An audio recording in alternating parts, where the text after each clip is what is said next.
How you doing, YouTube? Back with Massive Beer Reviews, back with yet another review, and some more mystery beer time. The last of some mystery beer time. Some waxed top mystery beer time in the form of I don't know what from at Beer Helps. Eric from at Beer Helps, it's at beer underscore helps on Instagram. Check that motherfucker out. Send me some beers to keep a mystery beer thing going. Listen, the deal is a couple weeks ago, my buddy Keith gave me a bunch of mystery beers to review, and I did them, and some people dug it, and people have been sending me mystery beers. And by mystery beers, I mean beers I don't know what the fuck I'm drinking. So, super excited to give it a whirl. So there you go. Thank you very much. Like I said, at beer underscore helps. Check him out on Instagram. Super cool dude. An awesome beer. Let's drink this shit. See what you got. This one's got a little bit of a, I don't know. It's going to take some time to get in the sucker. Because it's a wax top. Not only is it a wax top beer, it just says good luck on it. Thank you very much.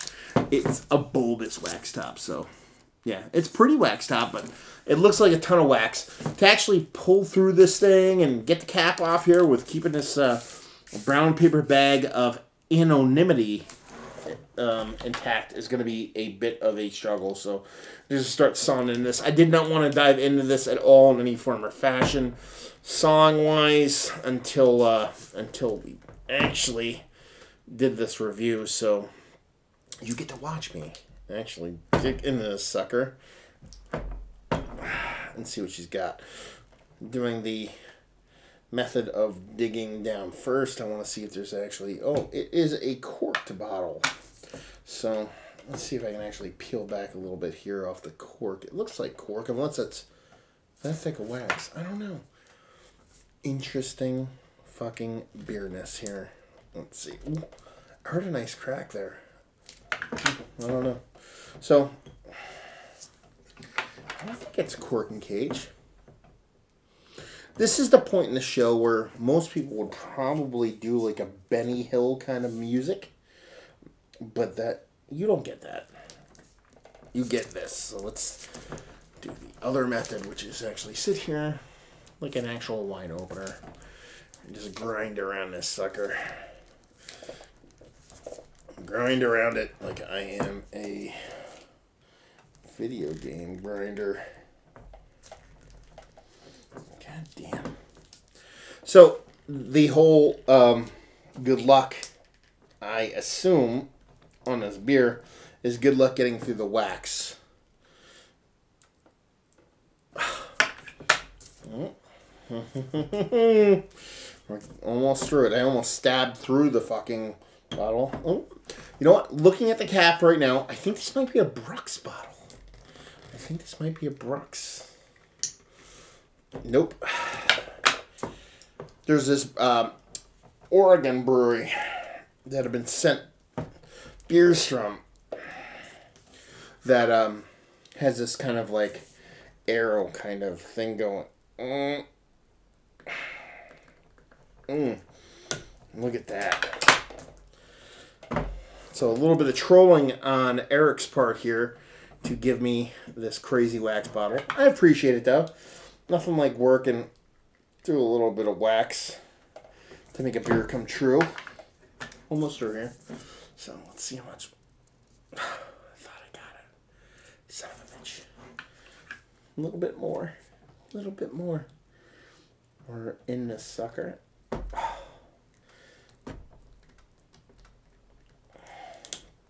There it is.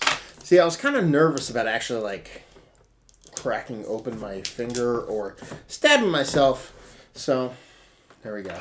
So, there you go. Good luck. Well, I don't know what that took me. Probably about 2-3 minutes. Let's see what she's got. Pop that sucker off there. Give her a pour. No idea what we're getting into. Now, it's a wax top bottle.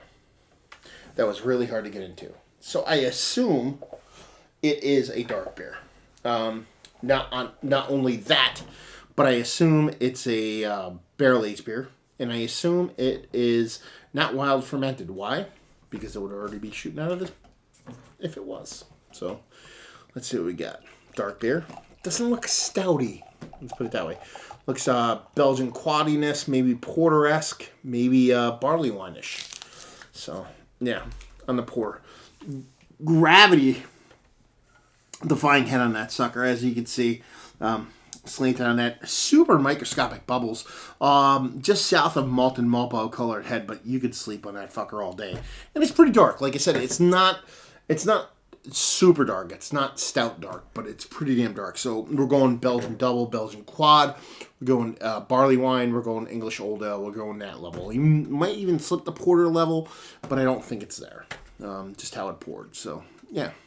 Let's see if we can get a nose on this sucker.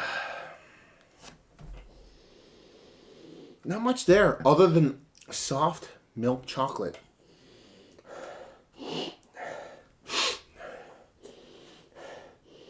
Soft milk chocolate.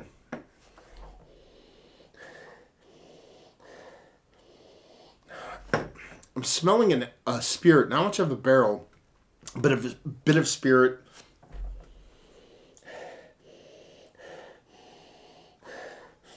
But it's a ton of caramel now.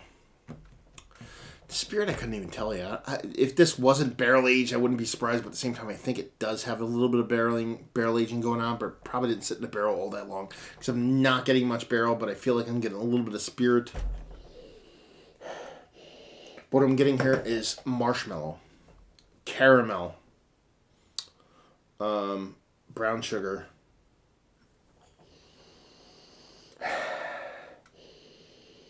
Yeah, sweet decadence. So I'm leaning barley wine in this one. I'm leaning English barley wine in this one.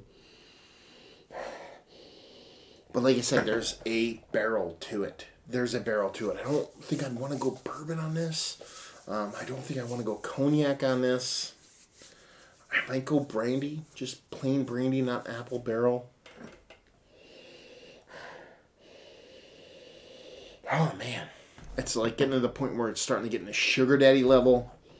So yeah, huge, big sweetness. I wouldn't be surprised if there was some kind of molasses in there. I wouldn't be surprised if there was some maple syrup in there. It's starting to get into that flapjacky kind of, like a pancakey kind of candy dessert kind of breakfasty thing. So there's a whole bunch of sweetness going on. Basically what I'm saying is it's very sweet. There's a whole lot of sweetness from candied sugar, the maple syrup, to the whole nine going on in there. And there could be a barrel aged spirit. I think there is, but I don't think it's been a long time in there, and there's just a little bit of spirit booziness going on in there. So let's dive in, see what the taste has to offer. Cheers.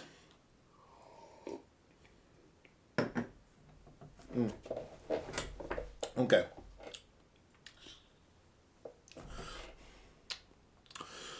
If there's not maple syrup in here,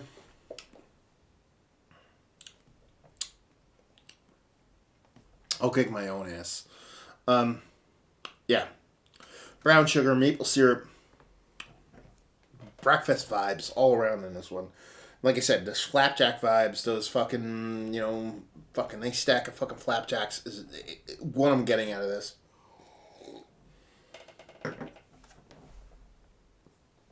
Maple syrup, caramel, brown sugar. I don't think there's coffee in here, but I'm getting subtle coffee vibes, probably most from the roasted malt. Not nearly as sweet in the mouth that I thought it would be on the nose, but it's still sweet. Nice, really nice mouthfeel to it. Yeah. I wouldn't be surprised if there's a nut in here either. Like a hazelnut. I don't know if that's just a nutty malt thing, but if there's like a hazelnut maple kind of thing going on in here, wouldn't be surprised.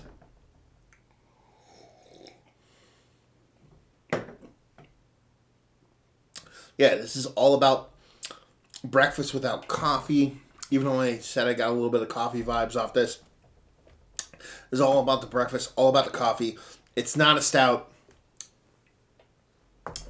I'd go Imperial Porter or Brown Ale. I think they're trying to do the stout thing, stout barrel-aged variant, barrel-aged adjunct stuff, but in a non-stout beer.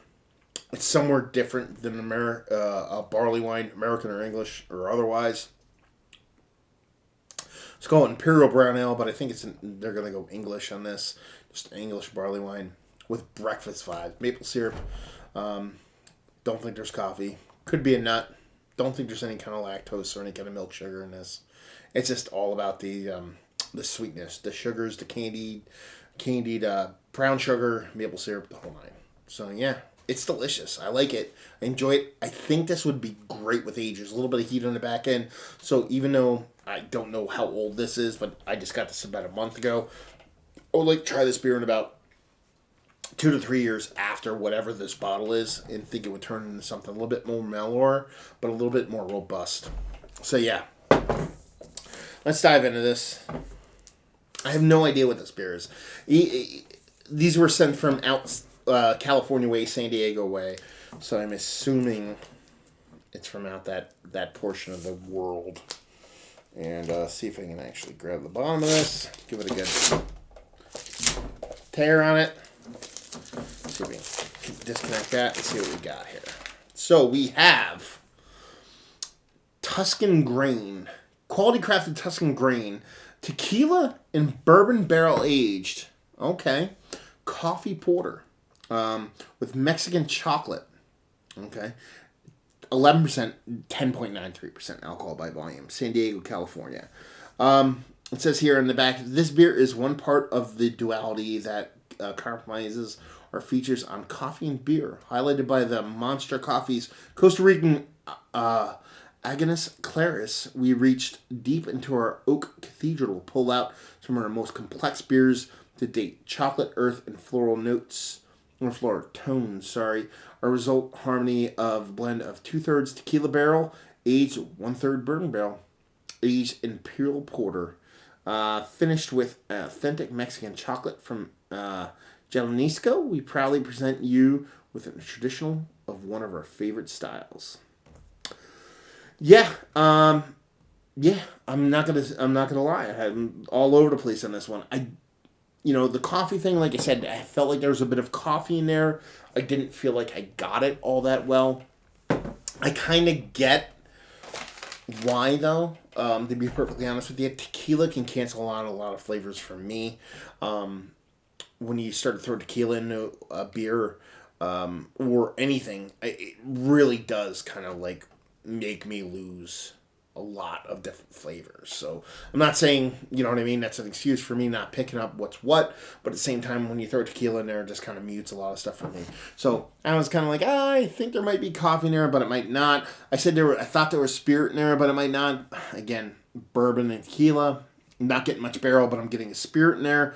The whole like imperial porter thing, that's kind of where I was leaning. I went, outside of a stout realm. It wasn't dark enough or dense enough to kind of give me that stoutness. The Mexican chocolate thing, I get that now. Looking at it from a distance, I actually do understand the spiciness. I wasn't picking it up much without knowing it, but now I'm actually starting to be like, okay, I feel a little bit of vegetable kind of grainy kind of spiciness in there. So that one I totally will fucking absolutely say I missed on that one. I totally whiffed. It's a good beer. I like it. I just think that tequila mutes it. Mutes all the other things that should be there. It kind of dries. Tequila does this thing where it kind of like mutes and dries halfway through to all the way to the finish for me when it comes to a lot of beers. And it works if the beer is over the top sweet, over the top in your face. And I feel like the beer was a little bit bigger. The bourbon was a little bit bigger. Maybe they blended it 2/3 the other way. 2/3 bourbon, 1/3 tequila. Personally, myself, that's what I'm talking about here. It would have went a different beer, but it's fun. It's interesting. It fucking threw me for 19 loops. There's a ton of going on in here, so I'm not surprised it's actually fucking tossed me around like a fucking ragdoll. But at the same time, yeah, fun as fuck. Thank you very much for sending this off. This is probably the funnest, let's put it this way, this is the funnest mystery beer I've done so far. Because I had no fucking clue what was going on. Not because it's a big barrel-aged beer. That's not what I'm talking about. And it's fun to get shit right, because I've gotten some shit right.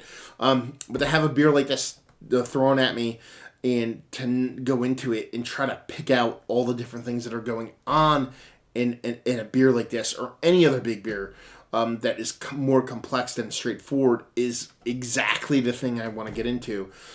So yeah, dude, Eric fucking totally nailed this with this beer. This is the shit that turns me on. Because why? Because I'm wrong. Because I was wrong.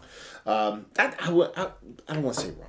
Because I was confused. And I didn't know what was going on. And that's kind of what makes me excited about beer. So when I dive into beers like this and I don't actually know what I'm drinking and I'm trying to like, oh, is it this? Is it that? Is it this? Is it that? Those are the things that excite me about beer.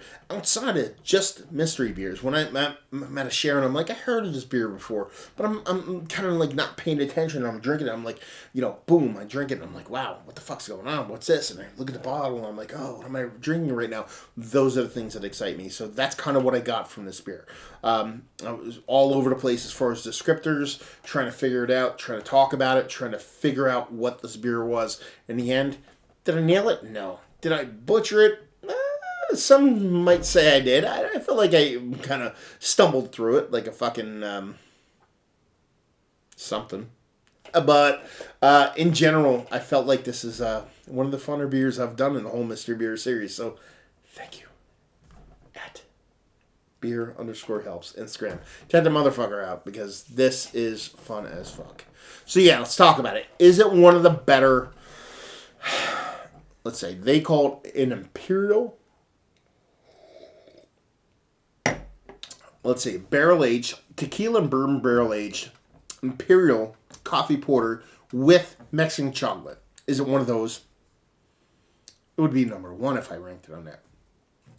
Is it one of the better barrel aged dark beers I've had as of late? No. It's a little bit too herky jerky for me. It's a little bit too tequila heavy. Personal preference for me. It's just a little bit too sideways for me. But it's, from what I like. It's not sideways in a negative sense that it's like sour or anything like that. Just a little bit outside of my personal comfort level, enjoyment level. But it was fun as fuck. So that's pretty fucking awesome. Value and availability. Look at this bottle. I don't know how much this cost or where you get it. But by looking at this bottle, I assume it's brewery only, and it costs a couple bucks. And just say if you like what you like this. If you like exciting, interesting, thought-provoking beers. Because what happens is impact is fun. Impact is fun. Beers that hit you across the face with a 2x4 are absolutely fun. Because we're all a little bit kind of masochistic, I guess you would say, at a certain level. But where the real fun lies is nuance and interesting and not knowing shit and being confused. That can happen, because that's a word, happen on a subtle level. You can drink, your saisons or your base pale ales or your lagers or your kolsches and whatever everybody would like to spout out at you. That is super nuanced and super unique. But to have a big barrel aged beer that is like that, I think is pretty fucking cool. So this beer has a lot going on, a lot of uniqueness, unique New Yorkness going on, a lot of levels going on, while at the same time being big and robust and whatnot. And it's fun to see that in a bigger beer. Because a lot of them just kind of pick and choose a couple spots and just go with it. This is all over the place in a fun way. While it's not my favorite dark barrel-aged beer I've had as of late, it's absolutely interesting and something that makes me want to try more stuff from this brewery. So, yeah. Again, thank you very much. At _beer helps for sending this off because, it kind of sounds like an advertisement when I say it like that, but I am. I'm advertising this shit because he sent me beer and I'm fucking excited about it. Anyway, there you go. Last mystery beer, round 3 of the mystery beers in the books.